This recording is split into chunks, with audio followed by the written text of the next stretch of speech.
Yo, here we go. We're back again. I missed you, babies. And now that we're here, let's go ahead and get into this episode of Dash It Out. Now, welcome to the Dash It Out Show podcast. For everyone new to the podcast, this is a fun podcast, a quirky podcast, and a messy podcast for all you unique viewers and listeners, just like my motherfucking self. Didn't I say it was going to be messy? On today's episode, my co-host is a jackhammer. Yes, a jackhammer, okay? Well, he's known as the jackhammer in the world of business and real estate. He brokered the deal between New Balance and Heidi Klum, which created the infamous HKNB brand, should I say. In return, he also negotiated a lot of strategic partnerships with major companies such as the New England Patriots. Woo! And as well as Lacoste and Madison Square Garden, Radio City Music Hall, which I love, and Madame Tussauds Wax Museum. And he's here with us today on the Dash It Out Show. And he's going to talk about how he lost his multi-million-dollar business and how he made a major comeback. So without further ado, let's go ahead and get into it. This is the Dash It Out Show. And my name is Vic Tour, your host today. And my co-host, as you don't know, is going to be Mr. Myron Welik. Okay, let's go ahead and get this popping. Don't hold back how you feel. Welcome to the platform for the misunderstood and creatives alike. So roll a joint and pour a shot. You're listening to the Dash It Out podcast, the show that brings your after hours talk to daytime. No wrong opinions and all unfiltered. With your host, Vic Tour.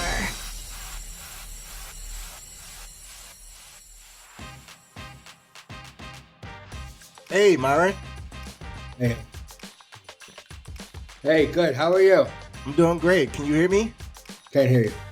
You can't hear me? Yeah, I hear you now. Yeah. Okay, perfect. But so I went ahead and introduce you to everybody. So I'm gonna what I'm gonna have you do is go ahead and just reintroduce yourself so everybody know exactly who you are and what you're about. Okay, yeah. So I'm my name. Okay, we're starting now. How long do you need me for? Just let me know, please. As far as recording time? Yeah, just so roughly. I mean, honestly, Myron, no more than 30 minutes. I mean, this is like a 40-minute podcast, but 30 minutes is typically the most. Good. And what's your name? My name is Vic Tour. You can just call me Tour. And so you're my co-host for today. So Dash, how do you spell it? D-A-S-H? Yup, D-A-S-H-T-O-R. B-S-H-T-O-R, Bashtor. A few moments later. Dash Tour, D-A-S. Sorry. Yes. Sorry about that. No, it's fine. Yeah, you got it, dude. I guess I'm 71 going on 51. My name is Myron Welik. They call me the Jackhammer. I reinvented myself at 67 years old after hitting rock bottom for 16 years successfully. I'm an entrepreneur, a specialist particularly in strategic partnerships. I've done partnerships with people like Heidi Klum, New Balance, Madison Square Garden, Radio City Music Hall. Yeah. Yeah, and most of that was what I introduced you as in the beginning. I'm just letting the listeners know exactly who is coming onto the show. But I just kind of wanted you to go ahead and just reiterate it. But but for the most part, what's it like having to negotiate partnerships with major companies, and what was that process like? Okay, great. Okay, cool. Well, I mean, first to back up a little bit, Dash Tour, you have to identify who you want to go after. Number one, who's a good fit for whoever you're trying to find a partnership. Obviously, it's not a business that you can be shy at, because shyness costs money. Because you want to go after people who, of course, most of the time never heard of you before, don't know you exist, don't really care you exist. So you have to also you have to be strategic. So you have to know or have enough confidence and experience to know you're also bringing something to the table, because a partnership by definition or extension is a 50-50, just like a relationship, So if it's not 50-50, it's 0%. So if you're not bringing something to the table, just like a personal relationship, there is no relationship. And there's no purpose for anybody to even entertain a thought of doing a strategic partnership. So those are some high thoughts that people have to keep in mind. Is who are potentially a list of fits for whoever you're going after, why, and what do you have to offer the potential partners so they would even be interested in talking to you. That's paramount, obviously. And then you have to have a lot of balls. You can't be shy, like I said. Shy don't cost you money. Yeah, because you're going at, like I said, you're a lot of it, unless you know somebody, which could happen, you're lucky. It's a warm call or a warm introduction or referral. You're basically cold calling, cold emailing, which is always, it's like climbing Mount Everest, treacherous, to say the least, and emotionally exhausting.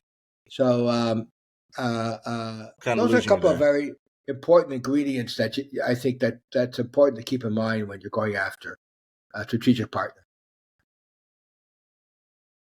Okay. So those are a couple of important high-level things, Dashler, that I think one has to keep in mind. Going after strategic partnerships is it's like being out in the rough terrain. It's almost like a bit of a war, a battle. It's a, to say the least, it's quite a challenge. What the fuck? I can believe that. And like you said, you got to have something of interest, right? It's a mutually beneficial partnership. Yeah. Well, in most cases, so you have to do your homework. Why would they need you or want you or be into? In theory, I think most businesses are always looking for opportunities to grow. It wouldn't make sense they wouldn't. So how are you going to help them to help you to grow successfully? If you can't address that, don't reach out to them. If you can, go for it. And that's valuable. In fact, one of my mentors gave me some very, very strong advice when I was getting into music, or the entertainment business, should I say. And it was like one of the things that a lot of people don't seem to understand is that everyone wants to get in, but not a lot of people are willing to manage to find a way to stay in. So, most businesses, they want you not only just for that moment, but they want to think about the long-term turnaround. So that's something that I've definitely been working towards as I'm looking for sponsorships here on the Dash It Out Show. And because the Dash It Out Show is so very, very eclectic, I have numerous guests and co-hosts from all walks and backgrounds of life. So it's kind of a little hard to place me into a particular niche. But far as that goes, it's I think it's highly versatile when it comes to the market force. Yeah, and you also, when you reach out, just like anything in life, and you're into music, as you all know, you have to be resilient. You can't take things personally because probably most of the time it won't work. But, it's like Babe Ruth said, the famous baseball player. He was probably the home run king and one of the most successful, famous, iconic sport personalities of the 20th century and probably maybe ever. And they asked him, the secret to success, why did he hit so many home runs? And it gave a very, not dumb, but very obvious answer. It's true because he had so many strikeouts, and that's the truth. It's simple, but it's very profound, and it's a metaphor, and you got to keep trying. So you need a lot of swings, and you got to be able to keep stepping up to the plate to continue the baseball metaphor, and you got to keep trying, not to give up. Once you give up, you're dead, right? You got to keep going, and even though it's at times it feels impossible to keep going, we all know that, obviously. But the only difference with a lot of people, I think, that eventually do make and others don't, is they kept going a lot of times, where a lot of people just get deflated, emotionally and physically. And I understand that too, but you have no choice. You got to keep going. You got to keep going. In fact, they're actually going to bring me around to your motto, in which you tell yourself, never give up, stay passionate, and work hard because it's never too late. Now, that's a very strong and motivational motto, okay? Was this a motto that you use throughout the duration of your life, or was it something that kind of came about towards the middle or the beginning of your career stages? Yeah, absolutely, Dashtar. The other big one is that whether you're 20 years old or 80 years old, this is what I have to say, whatever you want to do, do it, because one day you'll wake up and you won't be able to do it. You're going to run out of time. And whether you're 20 or 30, you're still going to run out of time. It's just that you don't believe that you are because you're so far, you think you're so far away from it. Well, you are. 80 years old, you're more cognizant of it because you're not so far away from it. You know what I mean? But it doesn't matter. But we all know it just, you are going to run out of time eventually. So everyday loss is a loss. Approach things, if you really want it bad enough, with a sense of urgency. Okay? Make it paramount, because the only thing that's a cliche, but it's not, we can't get back to time. So you can do everything else. You can make mistakes, failures, all, but you can't get back to time. So just keep that in mind. You're going to let days go by. That's at your expense. You'll never get those days back. It's obvious, but it's not so obvious the way a lot of people live. A lot of things are obvious, but they're not obvious until you experience them. Okay? That's why a cliche is a cliche. It's for that particular reason. So, and the other thing I like to say is, I say shyness costs you money. You can't afford to be shy. I mean, you want something, go after it. You be polite, you be respectful, but you got to be driven. Okay, Right. You have to have a killer instinct, and I mean that in an affectionate way. But you have to have you have to have a sense of self-reinforcement, because if you're not, you're dead. The world's just going to roll over you like a deer tractor. I mean, you have no choice. There's especially now with the advent and the explosion of social media. More so than I was growing up, where the whole world sees the same things if it wants to see it at the same time and a million times, like that over. That's good and bad, but it is what it is. It doesn't really matter. That's the reality. Like today's Friday and I'm talking to you. You're not going to go back. So all those things I think are cognizant, are important. Whether you're 80, 70, or 20, it's irrelevant, the age. Yeah, it really is. And the fact is, like you said, time is crucial. Time is of importance. And even if you're working like a 9 to 5, or if you have a multi-million-dollar business, regardless of what it is that you're doing, you are getting simply paid for your time. Either intentionally or unintentionally, you are inadvertently getting paid for your time, your efforts. Your efforts is put in from the time that you put in. You're paying yourself or somebody else is. I mean, just the fact that you and I are investing in yourself. Yeah, when you and I are talking today, my hat's off to you. It's phenomenal. You know what I mean? As you recognize it, you see the opportunity. Tremendous respect for you and your colleagues and your podcast. Just the fact that we're doing this is phenomenal. Really phenomenal. You recognize something, you see something, you want to understand, you want to learn, you want to share it with your audience, your colleagues. That's the whole point of this. Otherwise, why the hell are we doing it? So exactly. Not everybody does that like you do. So, having said that, the other thing I live by is that. To me, also, if you can find someone or someone finds you that you love, that's the key component. To me, I know it may sound a little absurd, and you got to be lucky. There's no question. But I also love it. I'm just looking at it now. Something that I live by too is that, remember, everything that you cherish in life also demands an obligation. What did you say? And that's very profound. It's very true. So whatever it is that you cherish, your dog, a woman, a man, whatever it is that you really care about, there's a responsibility to it. There's accountability to it, and a thing called love. If you can, I mean, it's a very you got to be lucky. There's no question you got to be lucky if you can find. But I think ultimately what separates us from the barbarism is a thing called love. There's no question. I can't stress that enough. Okay, I really like that. That's very powerful. Anything that you love kind of comes with a bit of an obligation. And I actually been thinking a hell of a lot about that, Myron. I actually come to think about it, because there's times when I think back to myself, like, why am I working so hard? Like, why am I doing this? Why I'm doing this? Even though I know down the line it will eventually pay off. And I've seen this numerous times in my life, but then there's sometimes when I just feel as though I'm overly exhausting myself. What tips or advice can you give to somebody who feels as though they're so close to the finish line, they're ready to give up? Because I know we all had those moments and experiences, and you've been 51. What would you give to that person who is scaling their business right now, who's looking to create that multi-million-dollar business, but it feels so overwhelmed because they may not have the support or a mentorship to help guide them? What would you tell them that's so close to the finish line? That's a great question.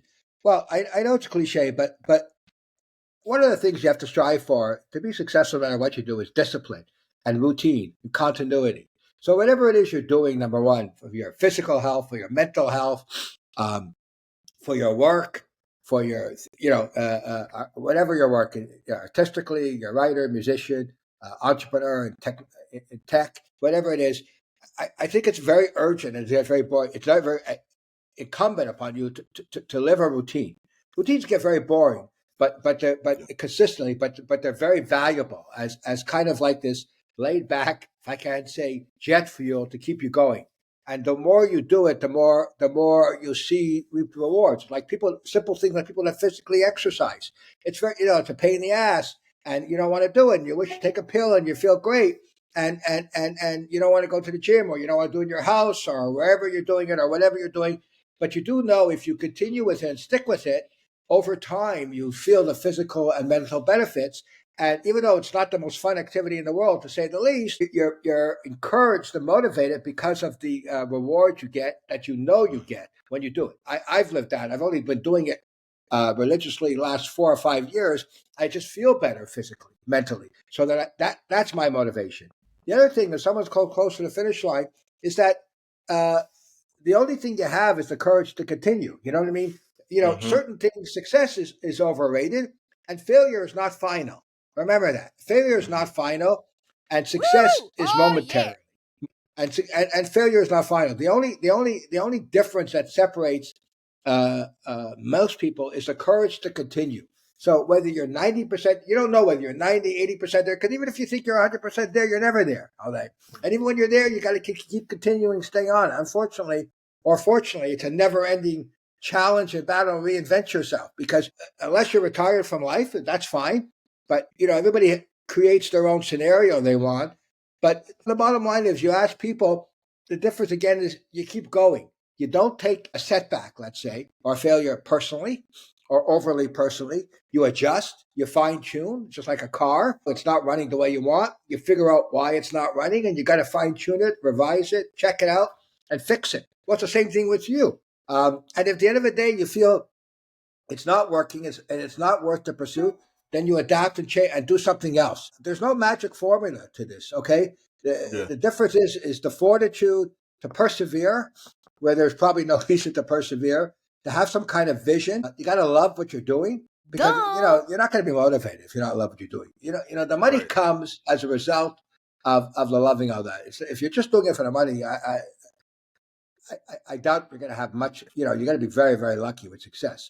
So obviously that's a component to a lot of people, but that will come as an extension of your work. But hard work alone, Ashtar, doesn't guarantee anything, okay? Right. It's critical thinking, it's strategic, it's reaching out to people to find mentors. You have to find mentors. It's talking to people. It's doing a lot of different things that help you. As you say, there is no finish line, number one. Necessarily. This is not the Olympics, okay? It is and it isn't, but when you finish, you got to go to, it's a never-ending Olympics. So that's okay. Yeah. That's what life is.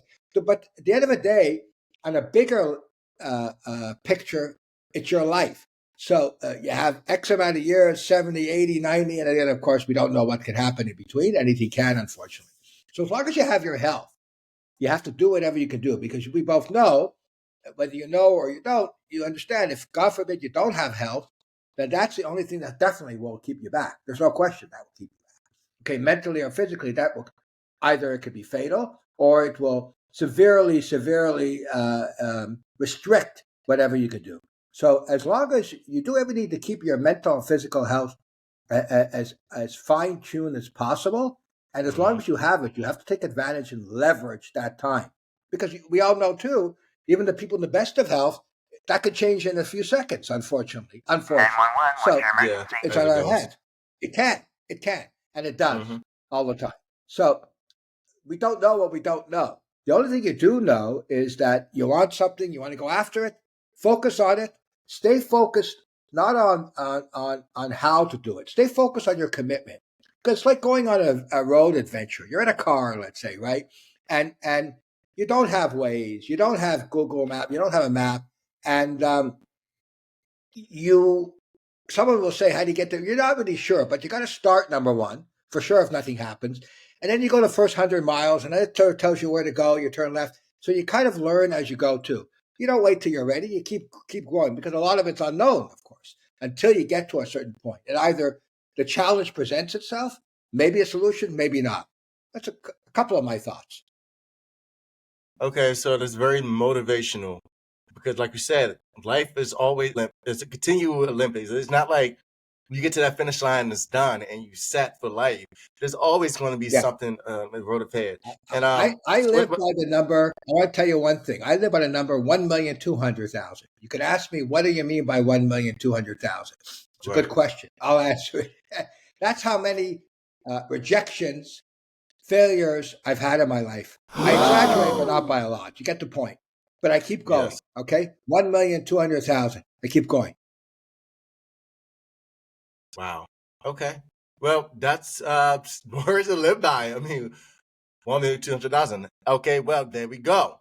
Okay. And yeah, for everyone's listening and watching, just like keep your head up and just remind yourself exactly why you're doing it.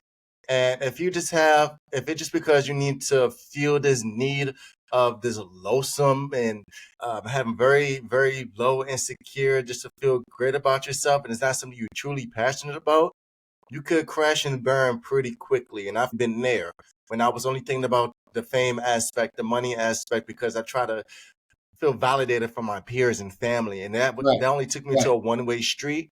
And yes, I had success down the line, but the longevity of that particular career, it just wasn't motivational enough for me to really stay there. Once I really stepped into my truth and realized that, okay, I'm given more than what is given to me, I realized that, okay, that is not it. And yeah, I mean, some people is in the wrong Olympics. Just saying, some people need to be in hurdles instead of, instead of running track. Just saying, some people need to be playing baseball instead of playing football. But shut the fuck up. It's a little bad, crazy fucking analogies. But yeah, No, you get the gist of the what I'm other saying. thing is, the other thing is, you got to want it bad enough. You have to really want it. You have to be hungry. If you're not hungry, you don't want it bad enough, then you're wasting your time. They say be a shark. No, that doesn't necessarily mean a shark. Being wanted bad enough is not necessarily being a shark. It just means wanted bad enough. You do what you got to do. You know what I mean? You got to be hungry. And I mean for food. If you're not, then for sure you don't have a chance in hell. It was a saying that well, not just a saying, but it's something that I always think about, and I tell myself, a lot of people that procrastinate are those who don't have a plan. Okay, right. And I tell myself, whenever I'm just sitting on my ass and I'm just not really motivated the way I should, although I'm constantly thinking about it, because that's another thing. You're constantly thinking, you're not writing things down.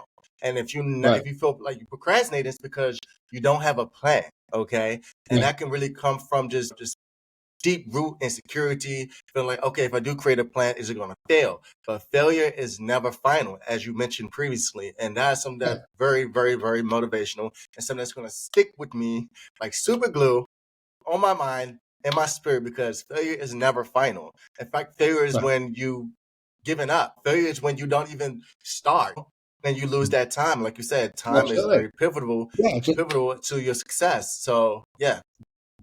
Right, absolutely. I mean, the key is action. Keep going, and you don't have to have it all figured out. There's no question. Once you start, because once you start, things are gonna happen to you. Trust me. Right. But if you don't start, zero. It's a cliche, but it's true. 0 out of 0 is 0. Yup. Words from the Jackhammer, everyone. Keep going. Keep going. Keep going. Yeah, that's right. And again, another cliche, but it's true. You may not, likely will not succeed when you try, but damn well sure we know that if you don't try, you're never going to succeed. If you don't, you're finished. You're done. You're over. You've given up. You surrender. Don't surrender. Don't surrender. Okay, speaking of the words from the Jackhammer, you also have a podcast called the Jackhammer.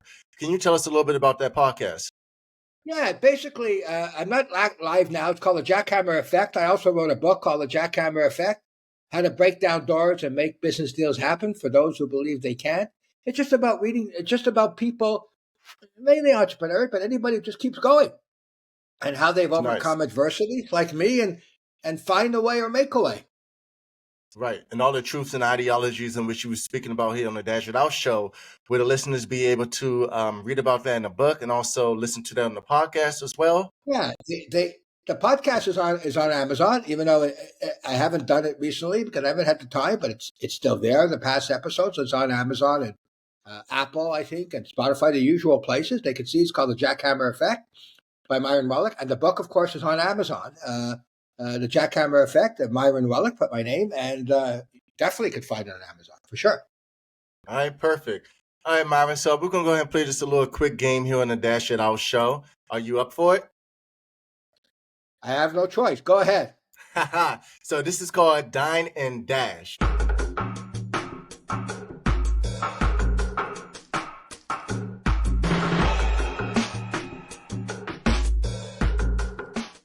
Now, essentially, what Dine and Dash is just a lightning round. You just choose either or from the questions in which we're going to ask you. And so let's go ahead and get this started on this lightning round of Dine and Dash. Here we go. Go ahead. First things first. Sharks or whales? Whales. Tesla or Rolls Royce? Tesla. That's cool. Debit or credit? Debit or credit? Credit. Got you. Credit. Got you. Hotels or Airbnbs? Oh, I'm liking Airbnbs now. Okay, now with the Airbnbs. I love the hotel just for the services. Okay. Okay, I like them both. Thanks. Okay, Hershey or Snickers? Snickers. Snickers. Yeah, Snickers. Plane or train? Plane. Now, you know what? It depends. If I have the time, I love the train. Let me qualify. I've taken it. If I have the time, I prefer the train. I love the train. I've not taken it too often, but I've taken it a few times in Europe and in North America, and not often, unfortunately, because I haven't had time. But I have even recently, just last year, I took the train in Italy, and it was phenomenal. And phenomenal. So if I can, not always, I prefer the train. Okay, so Uber Eats or DoorDash? Oh God, I don't know. I like Uber Eats, I guess. I think that's just a popular opinion. Big difference to me. It doesn't matter either. But anyways. Okay, Apple or Android? Apple. Apple? Because I'm used to it. Stick to what you know. I'm more of an Android myself. What I know. I don't know Android. No comment. I just don't know them. You don't know them? Oh, got you.